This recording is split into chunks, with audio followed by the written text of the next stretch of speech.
ছাত্র জনতা, ছাত্র ছাত্রী, আবার বৃদ্ধ বনিতা সবাই যখন রাজপথে নেমেছিল তখন বাতিল পালিয়ে গিয়েছিল। বলেন ঠিক কিনা? কোরআন কায়েমের জন্য আবার নামতে হতে পারে, ইসলামী আন্দোলনের জন্য নামতে হতে পারে, এবং নামতে তো হবে, কারণ এখনো ফ্যাসিস্টের দোসররা আছে না নাই? আমার ওসমান হাদি ভাই, তার উপরে যে হামলা করা হলো, এই হামলা স্মরণ করিয়ে দেয় ওমর রাদিয়াল্লাহু তাআলা আনহুকে যেমন গুপ্ত হামলা করেছিল, যখন নামাজে দাঁড়িয়েছিল সিজদায় যাওয়ার আগে ওই যে পিছন থেকে ঢুকে গেল, সিজদায় যাওয়ার পরে পিছন থেকে ঢুকে গেল, তারপরে যে আঘাত করলো, ওগো আমার ভাইরা, এখনো এমন শত্রু আছে না নাই? আঘাত করছে, গুপ্ত হামলা চালাচ্ছে, এগুলো বড় বাজেট নিয়ে তারা নেমেছে। তারা এই দেশে অরাজকতা সৃষ্টি করতে চায়, তারা নির্বাচনকে বানচাল করতে চায়, তারা বাংলাদেশের মানুষের শান্তি বিনষ্ট করতে চায়। বাংলাদেশের মানুষ যেন এটা বলে আগেই তো ভালো ছিলাম, সেটা বলানোর জন্য যা করা দরকার তা করতে চাই। ঠিক আছে? আল্লামা সাঈদী একটা উদাহরণ দিয়েছিলেন, আপনাদেরও মনে থাকার কথা। বললেন একজন কাফন চোর মারা যাওয়ার সময় সন্তানদের বলল, গো কলিজার টুকরা সন্তানেরা, তোমাদের জন্য কত কষ্ট করেছি, কবরের কাফন গুলো চুরি করে করে বিক্রি করে, তারপরে তোমাদের রুজির ব্যবস্থা করেছি। আমি মারা যাওয়ার পরে তোমরা এমন কিছু করবা যাতে জনগণ অন্তত আমারে ভালো বলে। জনগণ অন্তত আমারে ভালো বলে।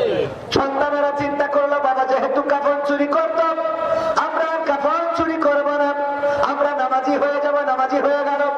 মানুষ কয়, ও বাবা চোরের ছেলে, কাফন চোরার ছেলে আবার নামাজি হয়েছে। চিন্তা করলো এটাই তো আব্বার মান সম্মান, পারে না, বরং আরো কমে আসতেছে। কয় চোরের ছেলে কি করা যায়?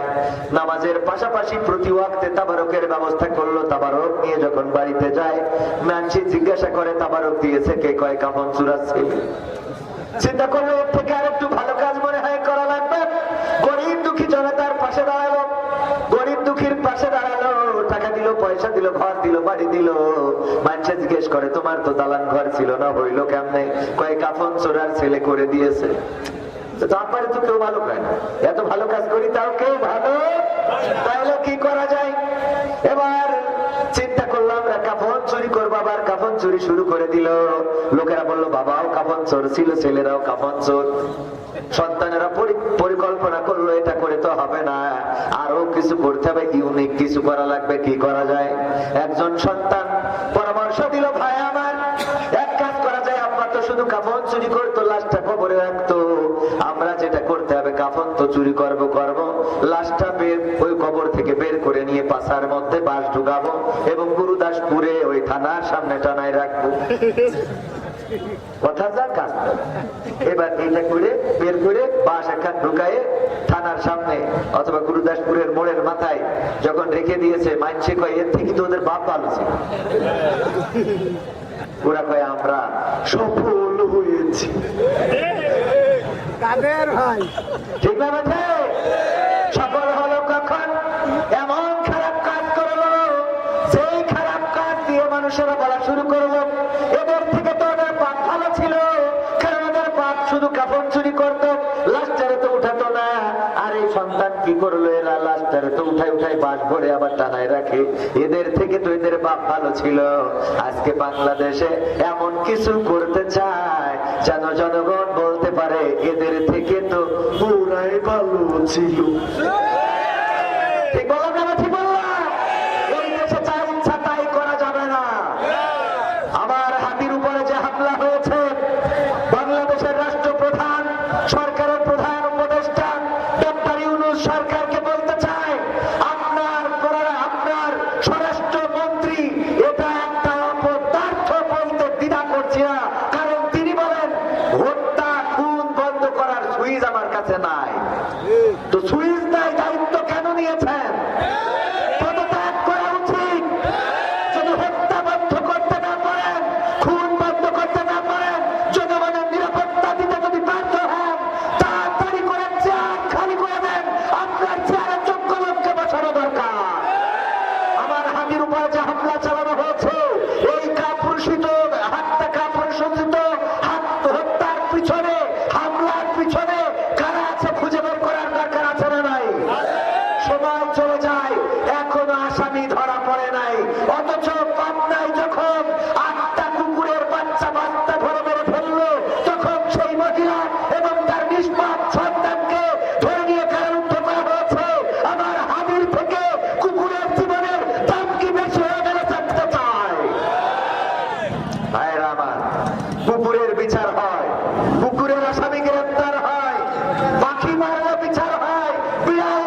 মানুষ যিনি বলেছে আমাদের আন্দোলন চলবে প্রজন্মের পরে প্রজন্ম, যিনি আগেই বলেছিলেন আমাদেরকে দমন করতে হলে বুকে অথবা মাথায় গুলি করা লাগবে, তাছাড়া আমাদেরকে দমন করা যাবে না।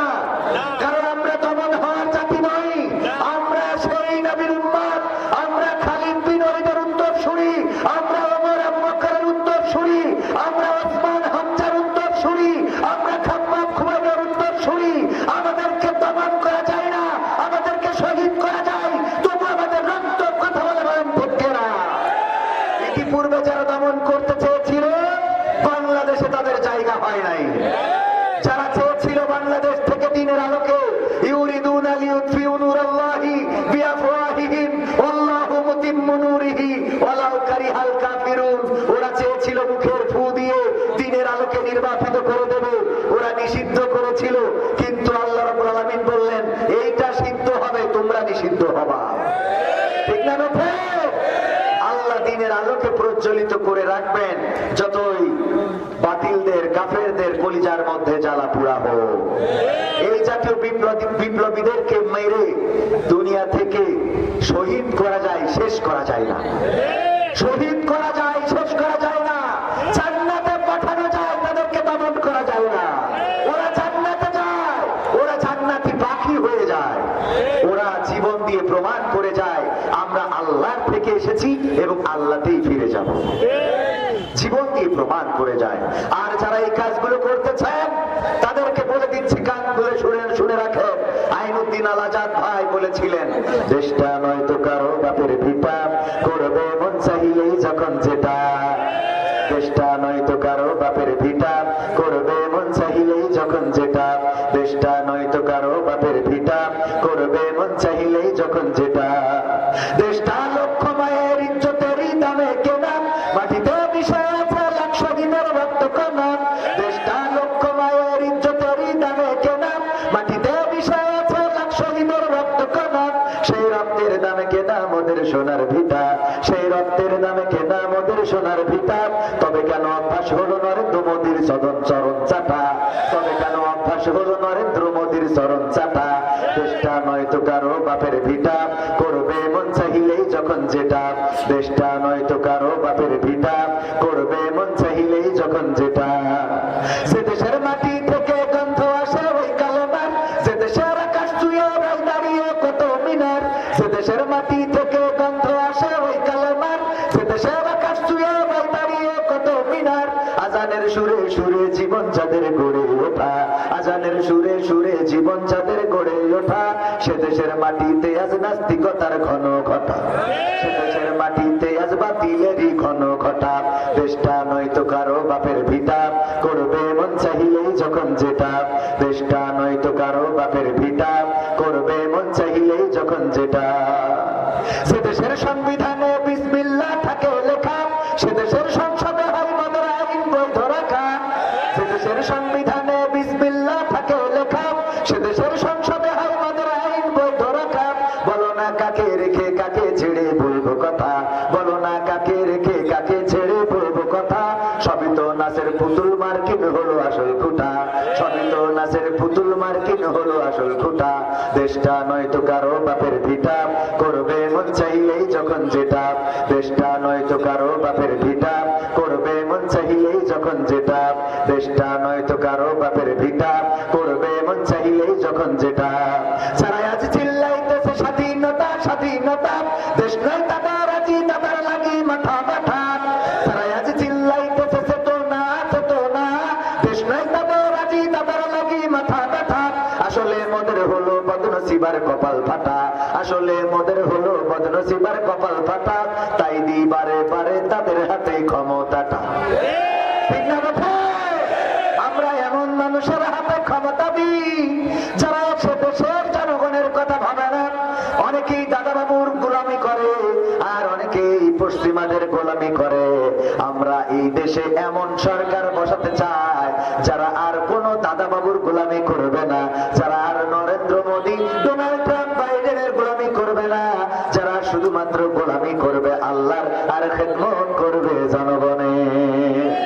এমন সরকার দরকার আছে না নাই? আমাদের ইসলাম নিয়ে যারা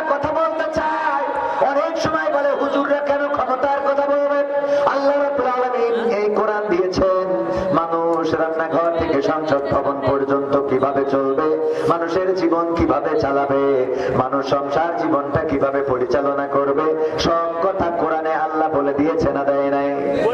আমি বলতে চাই, স্বাধীনতার পরে 54 বছর হয়ে গেল, আপনার এই অঞ্চলে গ্রাম্য ডাক্তার আছে না নাই? গ্রামের ডাক্তার যদি আমার সবুজ ভাই, আমাদের হামিদুর রহমান সবুজ ভাই আমার অনেক দিনের পরিচিত, যখন আমি কবির বিন সামাদ বক্তা হই নাই তখন থেকে ভাইয়ের সাথে আমার সুসম্পর্ক। আমার জন্য লিচুও পাঠিয়েছিলেন এই নাটোর থেকে। ভাই আমার এখন অনেক বড় হয়ে গিয়েছেন, আর আমিও উনাদের পিছনে পিছনে আসি না নাই? মানুষের সম্মান দেওয়ার মালিক কে? আল্লাহ রাব্বুল আলামিন সম্মান দেন, আবার আল্লাহ রাব্বুল আলামিন বেইজ্জতিও। তুইজ্জু মান তাশাউ ওয়া তুযিল্লু মান তাশা। আল্লাহ যাকে চান তাকে সম্মান দান করেন, আর যাকে চান তাকে বেইজ্জতি করে ছেড়ে দেন। আল্লাহর কাছে যারা নত করে দেয়, আল্লাহ রাব্বুল আলামিন তাদের সম্মানকে বাড়িয়ে দেন। আল্লাহর কাছে যারা কপালটা নত করে দেয়, যারা ইব্রাহিম আলাইহিস সালামের মতো বলে দেয়, ইন্নী ওয়াজ্জাহতু ওয়াজহিয়া লিল্লাযী ফাতারাস সামাওয়াতি ওয়াল আরদ হানিফান ওয়া মা আনা মিনাল মুশরিকিন। ইব্রাহিম আলাইহিস সালাম যেভাবে বলেছিলেন, আমি আমার রবকে খুঁজে পেয়েছি, গ্রামের লোকদেরকে দেখে বললেন, কি বললেন?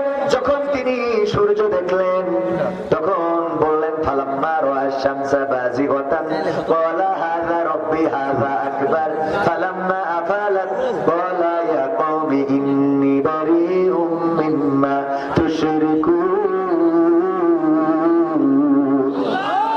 হযরত ইব্রাহিম আলাইহিস সালাম আল্লাহর সন্তান পাইলেন, তারা দেখে মনে করলেন রব, সেটা ডুবে গেল।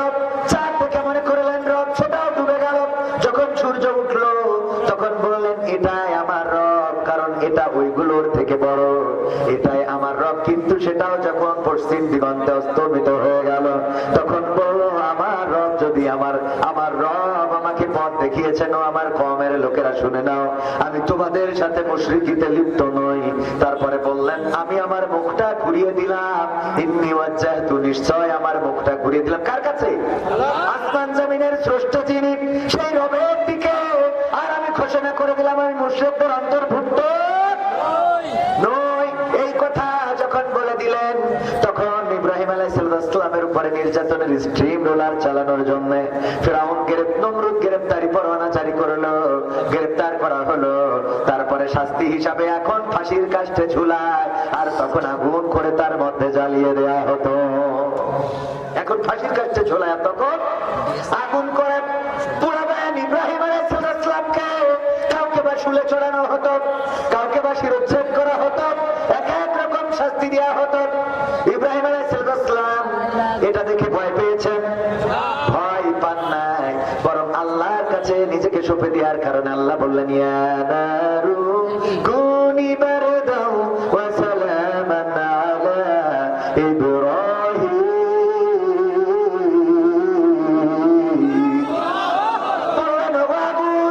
তুমি আমার ইব্রাহিমের জন্য ঠান্ডা আরামদায়ক হয়ে যাও। ইব্রাহিমের জন্য ঠান্ডা আরামদায়ক হয়ে গেল, ফুল বাগান হয়ে গেল। ওগো আমার ভাইরা, আল্লাহ রাব্বুল আলামিন শুধুমাত্র আল্লাহর কাছে মাথাটা নত করার কারণে ইব্রাহিম আলাইহিস সালামের সম্মান বাড়িয়েছে না কমিয়েছে? বাড়িয়েছে কিনা? এমনি ভাবে যারা আল্লাহর কাছে সঁপে দেয় তাদেরকে সম্মান বাড়িয়ে দেন কে?